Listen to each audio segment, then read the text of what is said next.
Hello everybody. Wanted to do a holiday time update here in the garden, give you a little tour of everything and send you off with some happy holidays. Today's December 20th. We've been getting 30-degree nights, mid-upper 30s, and 60-degree days. My blueberries over here have kind of pretty much went dormant. The Shiro plum has got a bunch of beautiful yellow leaves on it. It's starting to go dormant as well. The Governor Wood cherry, which didn't do so well in the heat this summer, is still alive, and he's hanging on there. Strawberry guava over here has even put out some new growth in this colder weather.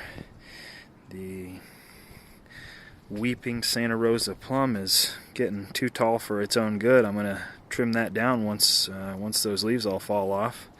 My compost is still barely composting here, but that's what we get here in Vegas with the dry, less than 20% humidity even in the winter. Vernon sapote over there is still hanging on. I thought that it would lose its leaves, but I guess that's not what a sapote does. I looked it up and it's still growing, so doing all right. Another guava over here, and Mirabelle plum behind it. It seems to be doing all right even now. I thought it would totally have went dormant by now, but maybe it's just protected by that guava a little bit. Pineapple guava here, still looking beautiful. Haven't seen the fruit yet. Got my lemongrass covered up there. It's not so sure it likes the cold weather.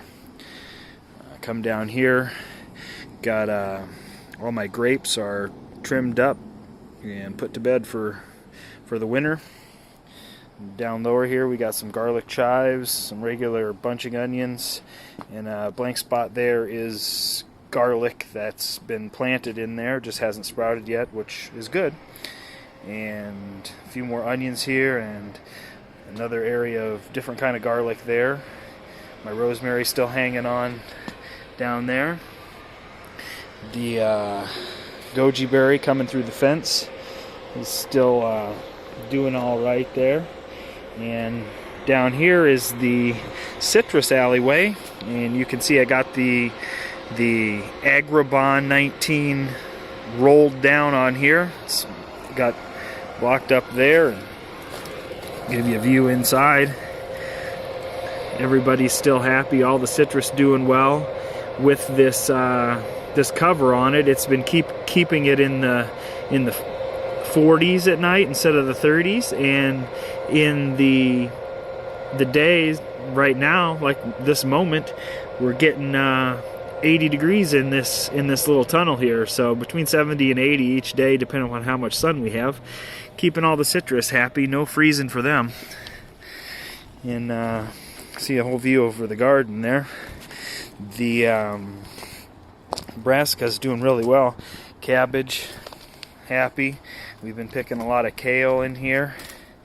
Red cabbage again. Some more curly kale over here.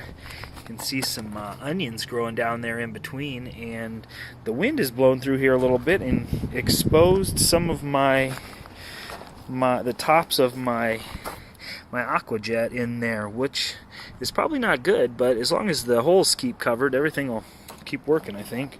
More cabbage, more kale, this whole bed. This bed is more brassicas and a few lettuces, and as well there are some cauliflower and broccoli in here, but we have bad news on those. I'll show you in a minute. Everything looking good. We've been picking a lot of this lettuce here, still growing strong for red romaine, and I'm not sure what the leafy one is there, but putting that in salads. And I have no idea how the Thai basil is still alive. I cut it all back to just these short little pieces, and they've weathered the cold. I'm not sure. I've never had that happen, so it's still going good. Here is my issue. The birds or a rodent of some kind has been gnawing off the tops of my growing broccolis and cauliflowers here, even getting in there on some of the kales.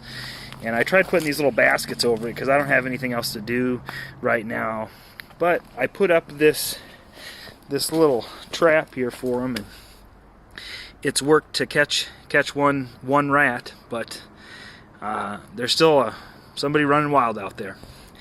And these are the tomatoes that I talked about in a previous video, Siberian spring tomato or Siberian tomato and Oregon spring tomato, and they've actually survived the cold weather. You can see they did get some frost damage, but the heart of the plant is still growing there. And I've got one down here, I'll show you, even has some tomatoes turning red on it.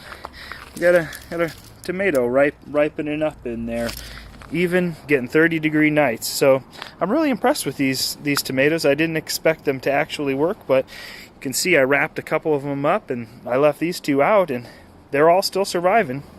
My Salanova plantings here have come up and they're growing. In between there's some radishes here as well. Got some onions that came from onion bulbs there. And this mustard bed here is out of control because we just really don't eat it. I put some of these in my salad, these frizzy ones, because they're not as strong, but this mustard is super strong. I'm thinking maybe I can dry it and make it into a mustard paste or something. I'm not real sure how they do that with that spicy mustard, but I might give it a try. Carrots still going here. This Anaheim pepper is still putting off peppers, surviving the 30 degrees out here, no protection. Don't know how, don't know why, but I'm not going to complain. The peppers are super spicy and we've been roasting them up on the grill. My spinach in between here. This is long-standing spinach and Bloomsdale long-standing, and the other one is called perpetual spinach. So there's a few different ones in there. They're all doing all right. We've been eating that with our breakfast. John Kohler's tree collards still going strong. Peas are coming through here, still growing. They're actually starting to flower. Wow, these weren't on here 2 days ago. Look at all those peas. Have a snack later. Strawberries still growing strong. Even ate a couple off of there. You can see them down over here, still producing there. The pepper greenhouse still happy, still working great. Forgot to open that up. Let me see if I can do this one-handed.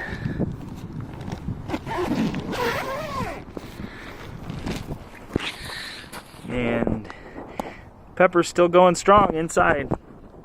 Haven't measured temperatures in this, but we still got peppers ripening up, and they did get a little frost damage in there. You can see some over here not as happy, but there's lots of peppers and still ripening up and still growing. I'm thinking I'm going to be able to get these to go all the way through the winter, and we'll have take this off in the spring and have peppers already started. Over here, the last garden bed, the parsley on the end here, salad greens in the middle, more red romaine and an escarole, I think that is. And these are a couple kinds of arugula down there, Swiss chard, and some Napa cabbage, and mini bok choys that I grew from seed. They're all in there. Some of them look like they're even bolting, which is really strange in the cold weather. I thought they would hold on. More peas down there that didn't get going too well, and another one of those Oregon spring tomatoes over here, which didn't get any damage. And I'm not sure if this is because it's blocked from the wind, or maybe this is just a warmer corner over here.